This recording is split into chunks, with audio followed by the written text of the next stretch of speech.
So with the new ideas taking shape and more evidence pointing to the assurance that these ideas were valid, we then began to see, well, if we use this tool to represent knowledge, could we also use it as a tool to help people learn? Can we ask students to make concept maps of things they are studying? It was actually my graduate students that put me onto this idea, because they came to me and said, you know, Joe, I'm using these concept maps in courses I'm taking, and they really helped me learn. And they helped me especially at the time of the final, because I can pull it all together into one huge concept map. So what do we have in this tool? We have combined a theory of knowledge, that is, that all knowledge is made of concepts and propositions, a theory of learning, that learning is a deliberate acquisition on the part of the learner to integrate new concepts and new propositions into the knowledge they already have. And a theory of education that says anyone is capable of much better learning and understanding if they get appropriate instruction. Most of the limitations we see in students in school learning are not because of their stupidity, it's because of stupid instruction. And we could ameliorate that, and we could use concept maps as a tool to help ameliorate the bad instruction. So the challenge was then, how do we get students to use this tool to go from memorizing or rote learning to meaningful learning? Well, the only way to get them to do this, I found, was to have them learn how to make concept maps. And I decided I would teach a course at Cornell called Learning How to Learn. I thought that very few students in their senior year would be interested in this, but freshmen should be interested in it, and that wasn't the case at all. Freshman students at Cornell were the tops in their class. High SAT scores, high grade point averages. And how did they get that? Primarily by memorizing their way through their subject matter. So they saw no need for a new way of learning. But after they get into sophomore and junior classes at Cornell, the professor requires them to think, to understand what they're doing, and that's when they start getting C's and D's, and that's when they signed up for my class, Learning How to Learn. And what surprised me is the number of students that came to me after a week or two of the class and said, Joe, I never knew there was another way to learn except to memorize. I thought that's the only way you could learn, is just memorize. But the idea of trying to understand what I'm learning never occurred to me before. This has changed my life. And I can't tell you how many students had said, your teaching, your ideas of meaningful learning and Ozabel's work and the work of the Institute in creating the software for concept mapping has changed my life. So now there are millions of people all over the world, and I hope some of you are listening, that find that they can become highly meaningful learners, successful learners, by using these tools and ideas. I put these ideas into a book called Learning How to Learn, which was subsequently translated into 8 other languages. The idea that we can help students learn is today pretty much universally accepted, but not all these programs are using the tools and ideas that we brought forward. I think we still have a lot to learn about how to help people learn how to learn. We decided we would try using concept maps with thesis work at Cornell. And one of my students, who was also a student in plant pathology, said, I'm going to use this to concept map the literature pertinent to the project that I'm interested in, and that is, how can we prevent gray mold in plants? When she searched the literature, she found that the concept maps she could build lacked connections for several ideas. There were several places where it was not clear how the concepts should be related. And she identified these, and they are shown on the bottom of the concept map. These questions became the research questions for her thesis.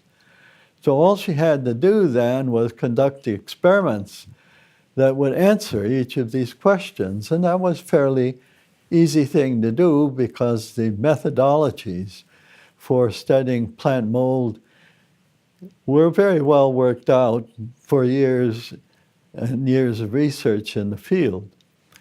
When she presented her thesis to her committee, they were highly impressed not only with the way she had used the literature, but with the precision and skill with which she advanced her research. And we found that using concept maps as a tool in research was very promising. I was surprised how efficient the concept map was to present ideas even to novice people who were very busy with other things, such as the professors of veterinary medicine at Cornell University.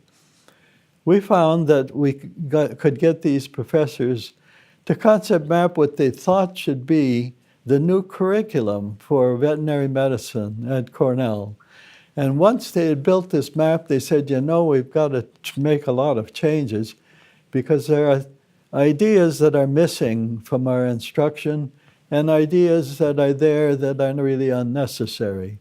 And so the school revised its curriculum based partly on the use of concept maps.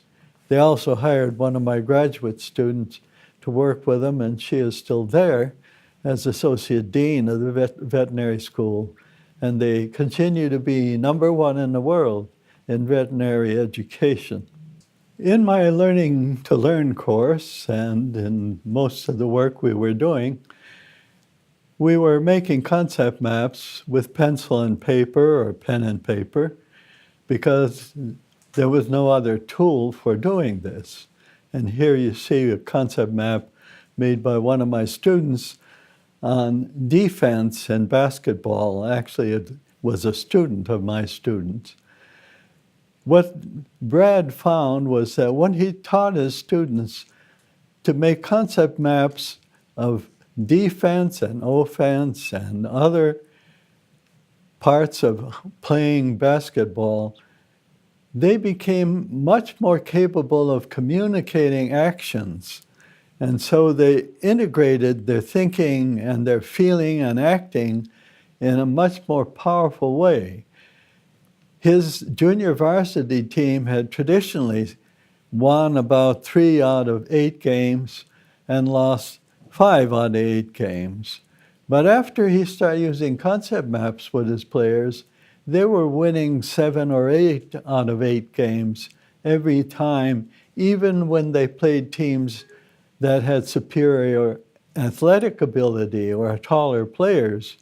But as one of the Cornell junior varsity players said, we're smarter than they are. And they were smarter because they understood what they were doing. So these ideas apply not only in learning science and math or English and history, but learning anything. In 1990, one of my colleagues in the business school who was familiar with our work said, Joe, how about teaching a course with me to business students on applying concept maps to businesses? And so Alan McAdams and I organized this course and taught it for the first time in 1990 to about a dozen MBA students in the business school. We were pleased with their reception to the work, and they were very successful in learning how to interview executives, find out how an organization is running, find out problems that organization had in its operations, and pointing to ways to solve those problems based on the concept maps that they were creating. We found that any field, any business could be helped using concept maps. So this early work in 1990, 91, 92 convinced me that we could use the same tools we developed in education, in universities and in schools, in the business world. Here is the product of one of the teams that McAdams and I worked with when they interviewed the Theory Center faculty and leaders at Cornell University. What they found was that there was a real communication problem between top management, middle and lower management, and that explains some of the difficulties they were having. So the demonstrated value of this tool convinced me that we could take this into corporations and help them become better learners. Our first effort was with people at Kodak Corporation, and partly the door was opened there by a former student of McAdams who was then vice president for plastics and metal and plastic products at Kodak.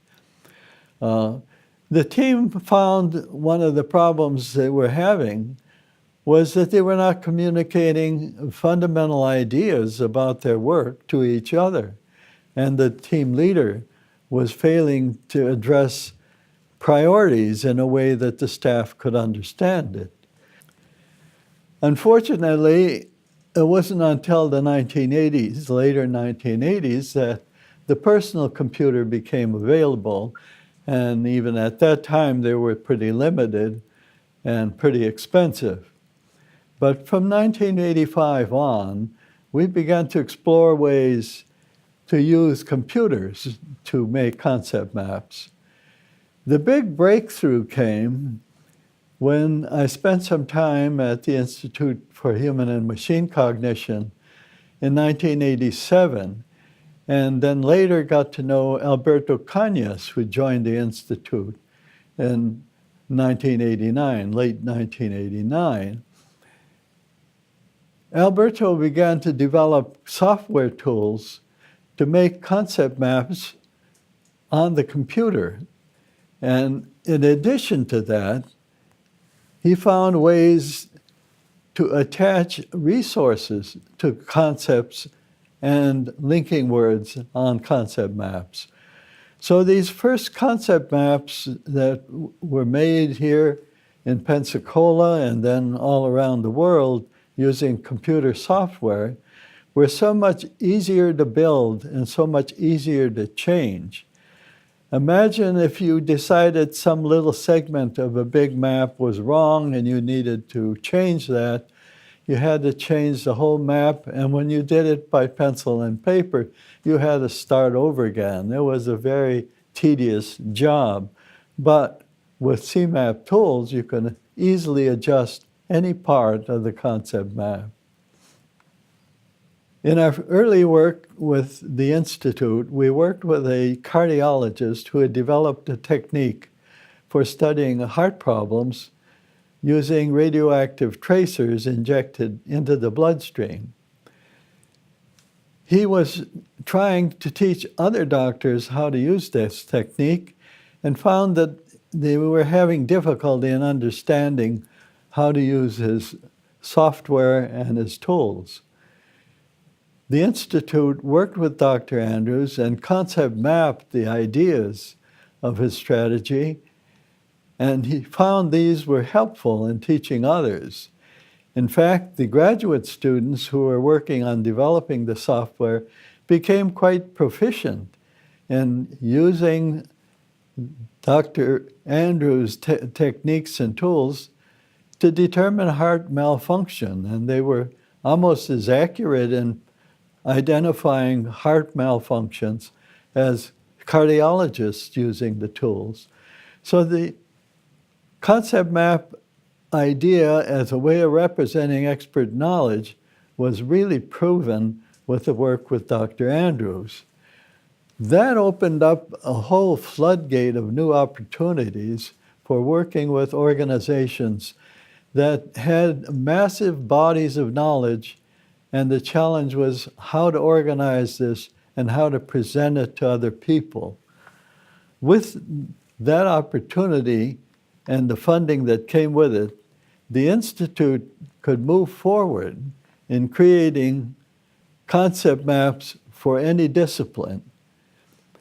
It took a large team of people to create this software, and here we see the CmAP team at the Institute for Human and Machine Cognition. I think you'll see Alberto Cañas in there, and I'm somewhere in the middle also. CmapTools is being used all over the world today. CmapTools also permits people to add resources to concept maps by simply dragging the icon for a resource either obtained on the internet or in some other source, and dropping it on a concept or on a linking word, and then it becomes attached to that file. And by simply clicking on that icon, bingo, up comes the resource. So now instead of just having a concept map, we have really a whole knowledge portfolio. And so the CmapTools today allow you to build these knowledge portfolios or knowledge models, as well as simple concept maps. The Institute also found an interest in many federal agencies and other groups in capturing expert knowledge using this tool, and then teaching people in various groups to be their own experts at capturing knowledge and concept mapping that knowledge. Here we see one of these workshops where we're doing training of people to capture expert knowledge and build a map. The person running the computer is one of the team members being trained. He has mastered CmapTools, and as the person in front quizzes various members in the team about knowledge that they think is important for understanding, the person on the computer enters that into the concept map. The product looks something like this, and we now have a knowledge map of an expert that can be used or stored or transmitted and can be a tool for further work, very efficiently presented and very efficiently modified over time. The addition of resources to these tools further enhances these as expert knowledge archives, because now any kind of document can be attached and integrated into the picture of knowledge that we have for this subject. What we now see clearly is that knowledge is a human construction, and that human beings not only construct knowledge, but they modify their own thinking over time. And that meaningful learning is essential to this process. In fact, meaningful learning is the foundation for building knowledge and organizing knowledge. Any person can become a powerful, meaningful learner. About this time, my wife suffered a heart attack and needed coronary surgery. She had triple bypass and aortic valve replacement at Cleveland Clinic. And Ithaca is a marvelous place to live, beautiful and scenic and many gorges. In fact, the license plates around Ithaca often say it's the place of gorges, Gorges. not gorgeous in the sense of beautiful. So it's beautiful, but it's hilly. And for a person with heart trouble, that is problematic, especially in the winter. So she said, Joe, could we go somewhere, could you retire and we could spend winters in Florida? And I said, yes, let's do that. So we moved to Florida, and by this time I had introduced concept mapping to Procter & Gamble, based in Cincinnati, and this is one of their main research labs called Ivorydale. They wanted more of my time to help research teams at Procter & Gamble capture and use knowledge more effectively. Houston was the director in charge of knowledge and innovation at Procter & Gamble, and after some initial cautions about using the tool, he became very enthusiastic about applying this tool in almost every domain that Procter & Gamble had in their business. Houston was a great ally in getting the use of concept maps into Procter & Gamble. We found that a research team that had been working on a problem for the company for 2 years and still not solving the problem managed to solve and find a good solution for the problem in 2 months using concept maps, and they were ready to take the product to market. That really opened the door at Procter & Gamble for using concept mapping in every phase of the work at Procter & Gamble. This allowed me then to put together the theoretical ideas and their application into a new book I called Learning, Creating, and Using Knowledge, Facilitating Learning in Schools and Corporations. Any corporation, whether it be a government corporation, a medical agency, a college of agriculture, a college of veterinary medicine, the tools could be applied universally. And the theory that had been evolving also looked like it was valid in any setting. By this time, the work at IHMC had progressed to the point where they had numerous contracts with the Navy, with NASA, and with other agencies. And so as my work began to wind down at Procter & Gamble, I started spending more time here at IHMC, working with various teams, applying concept maps in various fields. NASA was an enthusiastic supporter of the concept mapping tool and helped to further refine the tool by funding projects at IHMC. And this is one of the areas where the use of additional resources really paid off. Here we see an example of a NASA map with a couple of resources that pop up when you click on the icon for that resource on the concept map. So at this point, we were ready to rethink where we were with our model for education.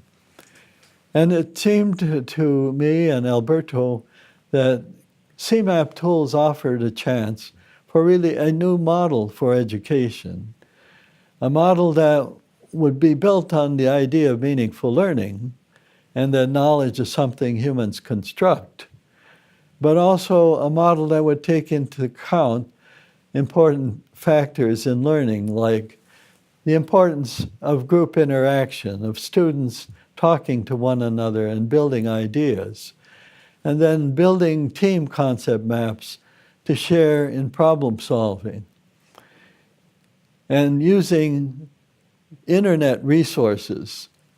In fact, as the team would work, they would use all the different kinds of resources available in learning, from library and textbook work, to interviewing experts, to going out and doing field studies. And the concept map would serve as the framework to tie all these experiences together and tie together the knowledge that the team was building.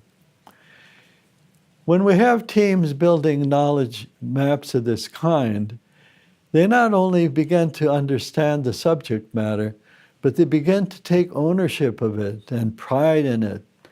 And it becomes something that they are excited about and eager to share. We see that we can do this in any domain dealing with health or with any field of knowledge, mathematics or nutrition, or just plain understanding basic science and math. The use of this tool in new settings and with a new model allowed me to rethink again where our theory of education stood. And in 2010, we published a second edition of Learning, Creating, and Using Knowledge, combining many of the things we had learned in corporate settings and with NASA and the Navy and other organizations. The book presented a theory of education that could now be summarized in a fairly simple way in this simple map. The theory basically has three fundamental ideas, and that is that knowledge is something that humans construct, that our mind acquires new knowledge best by integrating new concepts and propositions with prior knowledge, that is, through meaningful learning, and that this kind of learning empowers the individual not only to think better about the domain, but to have better commitment to the domain. And so it has both an affective dividend as well as a cognitive dividend. I summarized the theory with this one idea, that meaningful learning is really the foundation for constructive integration of thinking, feeling, and acting that empowers the individual to commitment and responsibility for learning. One of the problems we complain about with young people today is that they don't seem to care about anything. Well, when you go through a lifetime of schooling where most of your activity is memorizing information, you don't get the excitement about knowledge, you don't get the commitment that makes you say, I want to make this world a better place. And that is what's missing from so much of our education today. Now, I'm not saying that concept mapping and the ideas we are presenting are a panacea, but we know at this point that they are valuable for moving forward. And we have tried them in settings and have found some success with this. We have found, for example, in Spain, Costa Rica, Argentina, and many of the Latin countries, that many teachers and professors are adopting these ideas. And in the process, they have been gracious enough to say, you know, Joe, we want to honor you for your work. And they brought me to their universities to receive honorary doctorates. Ricardo Krobach, one of my students at Cornell, who was a professor at the university in Argentina, invited me to lecture there a couple of times and persuaded colleagues to invite me to receive an honorary doctorate at the University of Kaminchu in Argentina. Following this grand recognition, I was invited to Pamplona by a former visiting professor, Fermin Gonzalez, to receive an honorary doctorate there by the faculty of the University of Navarra and in Pamplona, Spain. Following that, I was invited to receive an honorary doctorate in Italy at the University of Urbino, partly through the good work of a colleague there who had never studied with me directly, but was an ardent student of our work.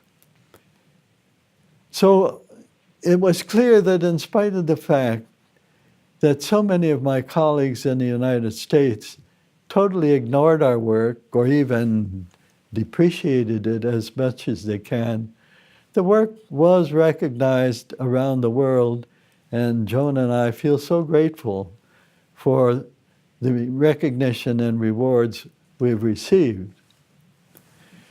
Moving to the future, one of the fine things that happened was that Jinshan Wu, who you see here pictured with me, found my book, Learning, Creating, Using Knowledge, and emailed me saying, Joe, these ideas are exactly what we need in China. Would you come and lecture to my students and faculty here? Well, I no longer did international travel, and I had to say I couldn't accept the invitation, but you could come and visit with me, and we'll talk about the ideas. Jin Shan did that, and we spent 6 days together. He was the most enthusiastic, ardent student I've ever had. And that opened a new project that we continue today with the Beijing Normal University in Beijing, China, where Jin Shan and his colleagues are trying to present the tools and ideas we've been discussing in China. Alberto Cañas has stepped forward and has done much to lead this effort, along with some of my former graduate students and other colleagues. In addition to our work in China, Alberto was working with Preet Riska and a team in Estonia to develop the concept mapping tools for the country of Estonia. This work has also been successful in presenting seminars there, international seminars, and that work is continuing. So we are hopeful that progress will be made in Estonia and in other Scandinavian countries. There is much enthusiasm in Scandinavian countries for this work, as also in Latin American countries. For example, Colombia does more downloading of CmapTools than any other country in the world. And there will be an international seminar on concept mapping in Colombia in 2018. So the work goes on, and the opportunities to extend these ideas to the world goes on. And that is one of the reasons we're doing this presentation, and one of the reasons I've written a book about my life that I offer to the world at no cost, so you could see that there is power and value in understanding meaningful learning and all that goes with it, and the power of concept mapping tools to facilitate learning. We shall see what the future holds, and we shall see how you can contribute in your own way. So thank you very much for your time and interest, and my best wishes to you.